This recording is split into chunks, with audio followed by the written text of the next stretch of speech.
So hello everyone, and the I came today, and I've been away for a week, and the technology here at IMC was somehow a bit off, and the final challenge was that the way that I participate with all of you is through my laptop, and my laptop wasn't connecting to the Wi-Fi here. And so I don't know what, but then I didn't.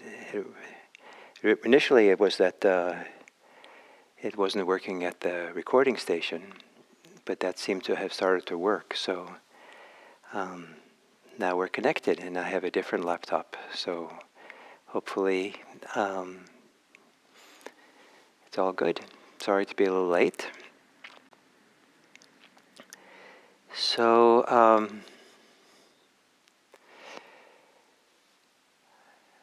So this is the 5th week of this Introduction to Meditation series that I've been doing. Let me record.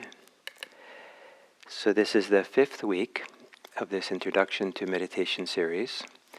And I want to build on what we've done so far this week, or apply it in different ways. But one of the things I'd like to talk about today is the role of concentration as a partner to mindfulness. And I'll start with an analogy, and then we'll sit. That many years ago I went to Yosemite with my family and small kids when they were small. And we stayed in tent cabins in the Yosemite Valley. And then during the day we did some beautiful hikes, but some of them were quite steep, and had to keep these little kids kind of entertained as we went along. And we had brought with us, luggage of different types that we could carry from the car to the tents. If I had decided to bring all my luggage with us on our hikes into the mountains, carrying the suitcases and the backpacks and sleeping bags and everything that we had, we wouldn't have gotten very far. It would have been quite exhausting. So the same thing with meditation. Sometimes we carry with us into meditation so much of the baggage, so much of the memories, expectations, projections into the future, fantasies. We carry it along, and we can't go very far if we're carrying a lot of baggage with us. The role of concentration is to put down some of that baggage. And even if it's just briefly. So we can be mindful, and the mindfulness can be continuous. Part of the function of concentration is for the mindfulness to stay put for a while, so that we can hike along in our life without carrying a lot of baggage, picking up a lot of things along the way. The role of what's called concentration is not just to be continuous, but to be immersed in what we're being mindful of. A certain kind of immersion into, so we can be present in a fuller, maybe embodied way. So, with that as a introduction, we'll meditate. And so to assume a meditation posture. And part of the idea of an intentional meditation posture is a posture which allows some of the luggage we carry in our lives to slide off. And maybe what slides off is what is least needed for meditation. So take an intentional meditative posture where your whole body recognizes, oh, here we go with meditation. The longer you meditate, the more there's an embodied recognition that this is time for meditation. And then close your eyes and gently take the 3-breath journey. Count each breath to 3. staying present for the breath.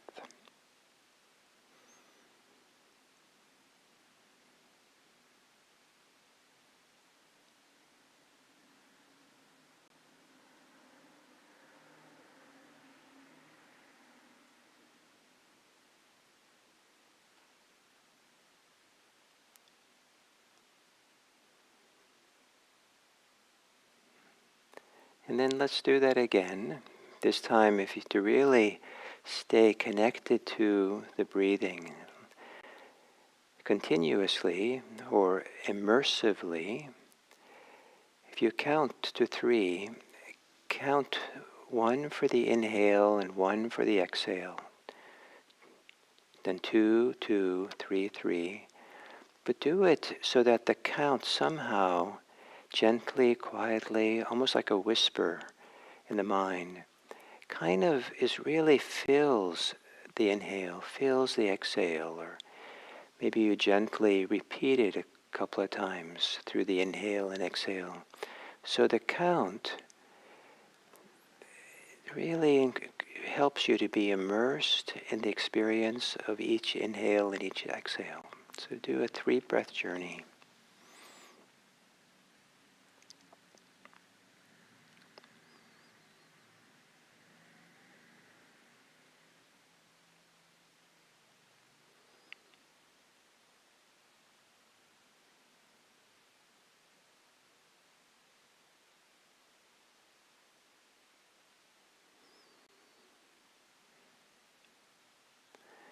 Of course, many of you will have different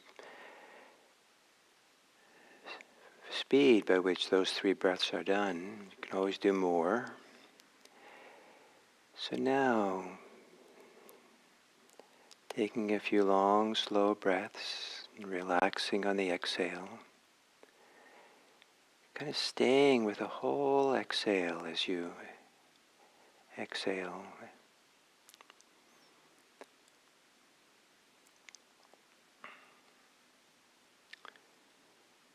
The relaxing with the exhale is an immersion into your bodily experience, an immersion in exhaling.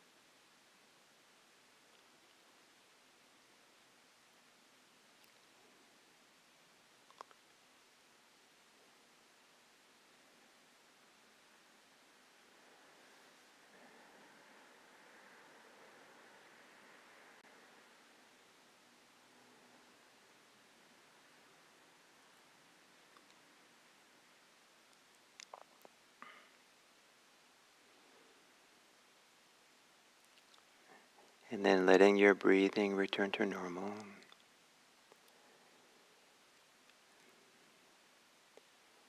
And now, take a 5-breath journey. Count up to 5. So each count is twice, once for the inhale, one for the exhale. And you can see if you can count as soft as you need to, so that it's not agitating to count or seems like too much work. Even if you imagine you're counting is enough.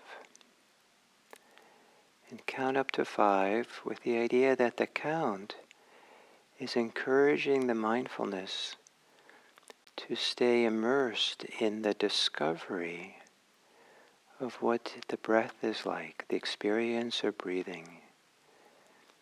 Not straining, but relaxing into the full experience of breathing in and out. So there's a continuity for 5 breaths without carrying luggage with you. And then continue through the sitting If you lose count, just start over again at 1. If 5 is too much, go back to 3. Or if you want to make it really simple, count up to 1 and then start over again.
As you count your breaths, you might think of each count, as an invitation to relax, open, and feel, receive the experience of breathing. Maybe almost as if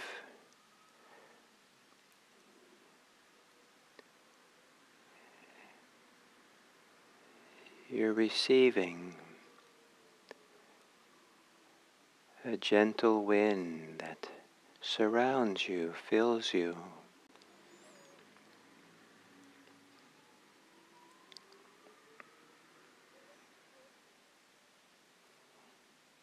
Staying with the breath,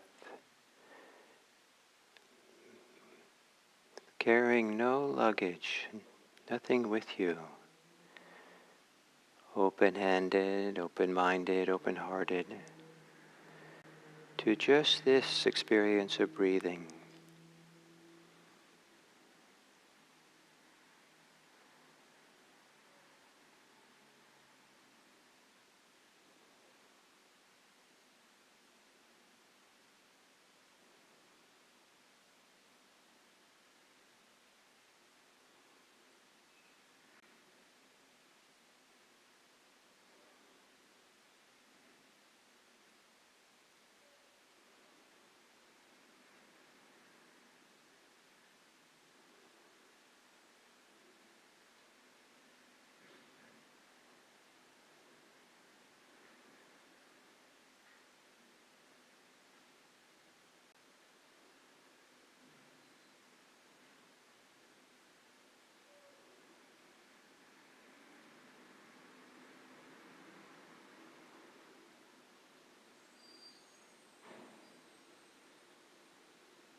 then for a few more breaths, see if you can give yourself over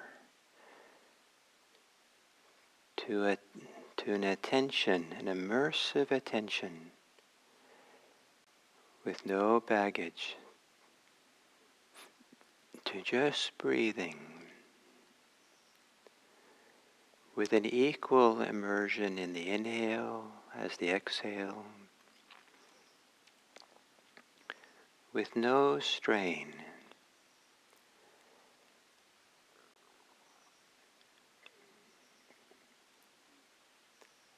Maybe as if immersing yourself in the body's experience of breathing is like lowering yourself into a refreshing or warm pool of water.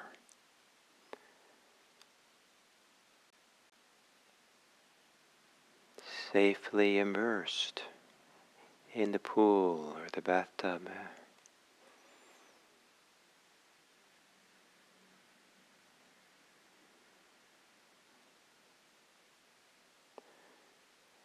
And as you would feel the water against your skin,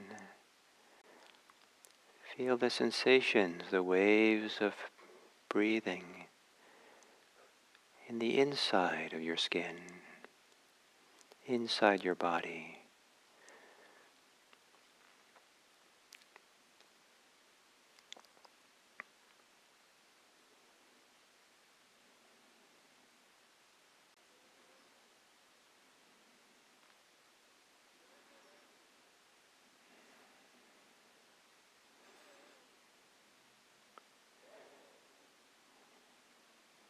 And then to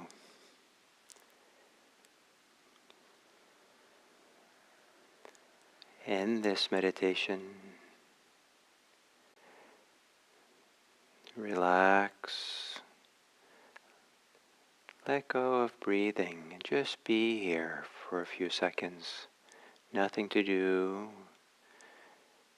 nothing to be, nowhere to go. Just sit here open and present in the simplest way possible.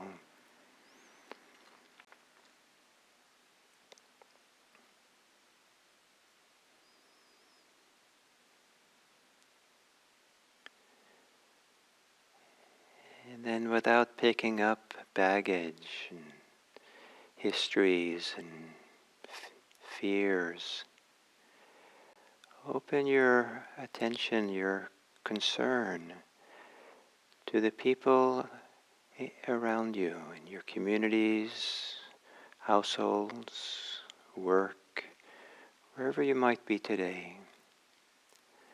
And imagine meeting people without any baggage, without any predetermined ideas or judgments or history. That for a few moments you meet them fresh.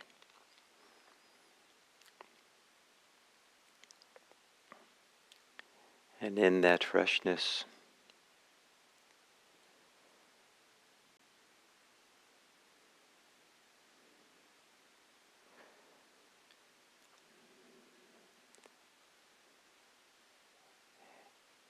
with goodwill, wishing them well. May the people in my life today, may my goodwill spread to them. May my care for their well-being be directed towards them. May whatever ability I have to be a safe person for them, may that come forward as I put down luggage. In whatever way that I accept them so they can be themselves, free to make their own choices. May I accept them.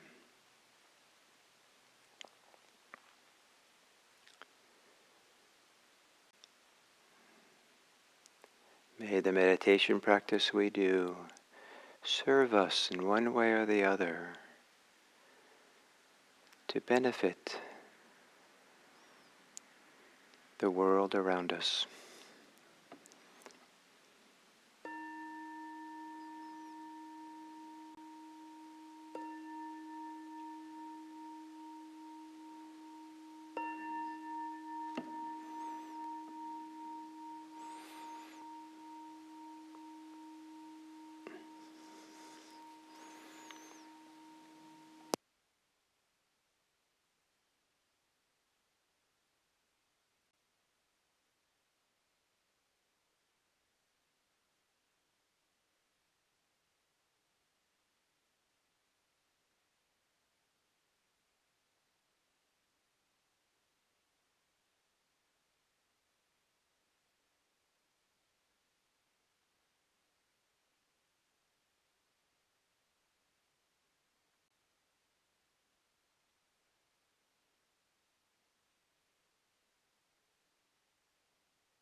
So, good morning on this Monday morning, or good day. For those of you, the morning's already gone by. And so this is the fifth week of this introduction to mindfulness meditation. And the general idea of mindfulness is very simple. And I think maybe at the very beginning of this series, I tried to offer the simplicity of it. And the instructions that I've given since then might seem like it makes it complicated. But it's more like describing the territory of what we could experience if we're available and open to the present moment. And the idea is to be present simply for that. Don't have to make it complicated. Don't have to do a lot of things except to be present. But we know what to be present for. So we began with breathing, being present for breathing. That's stabilizing, it's connecting, it's for many people a wonderful beginning. For some people it's not. And then there are other home bases for attention. But generally the way we teach in a generic way is to have breathing be the home base. And then as we go along, the body speaks up. And the body becomes more, speaks up and wants to be heard. And so then we can let go of breathing, and then there's very simple attention to recognize and feel what's happening is with the experience of the body. And as we go along, there might be emotions that arise. And those emotions we can feel in the body, are expressed in the body. And emotions can be listened to, can be heard, can be attended to, again with a very simple attention. And it's very caring, profoundly meaningful for our emotional life, for the emotions to have room to be without us involving ourselves with them, for or against them. But the idea is to keep it really simple. And then at some point we become aware of thinking. And the idea is to keep that simple recognition. As we're recognizing these things very simply, then since we know the territory, we might kind of see different aspects of each one. We might see the particular sensations of the body. We might see the sensations in the body where the emotions are most active and most express themselves. We might see that emotions are made up of different parts, and so to be aware of these different component parts, because we kind of have a sense of the map. So it's not like we have to go searching or figuring it out, but we just, over time, we know more and more of the territory, and we can just bring simple awareness. Oh, this is how it is. This is how it is. And some people find it very helpful to have some phrase like, something like, this is how it is now. or this is X now. This is how it is at the moment. Just leave it that simple. So the general way we teach is to have the breathing at the center. Something else becomes more predominant, attend to it, be present for it, receive it, allow for it to enter into awareness. When it no longer feels like it needs to be attended to, then go back to the breathing. Go to the next thing that comes up, back to the breathing. And so that's kind of, the breathing is the place to come back to. And one of the reasons for that is, for some people, many people, not everyone, breathing, having one place that's this place for stability, the place for the default to come back to, helps to develop continuity there. And the rhythm of breathing is a place that's continuous. It's always there, gently rocking us, massaging us, being present here for us. And so what we're doing there is we're also bringing along ability to stay with something continuously. Sometimes that's called concentration, though some people associate concentration with straining or narrowing down and a laser focus or something. It's more an experience of immersion with the experience, and composing ourselves on the experience, just really being here for this. And the value of this is that if we don't have a home base like this, if we're not cultivating concentration with the mindfulness, that our mind has its own interests. And if we're just simply being available to notice what's happening in the mind, sometimes what we're doing is not necessarily, is the mind might not have your best interest in mind. And you might not see how subconsciously there's bias towards certain directions, certain concerns, certain emphases, like some people are really almost addicted to their thinking. And so just to constantly be mindful of thinking, actually strengthens the thinking, reinforces it. Some people prioritize their emotions. And there's a way in which we're predisposed to experience the emotion more than is necessary.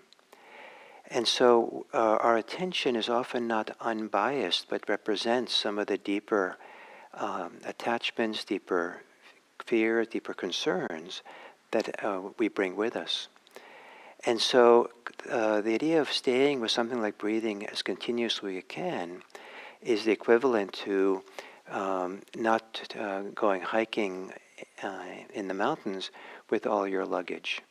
That's really hard, and you can't go very far. And you might get to understand how the weight of your luggage and what it feels like in your hand to grip the handles of the luggage. You might get to know those things really well, but you're still not going to go into the mountains very far.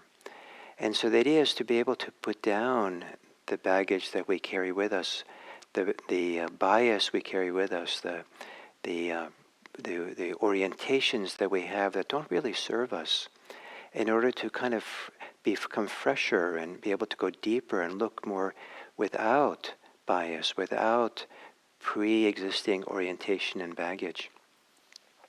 And so something like the breathing, to develop some modicum of concentration, don't have a high standard.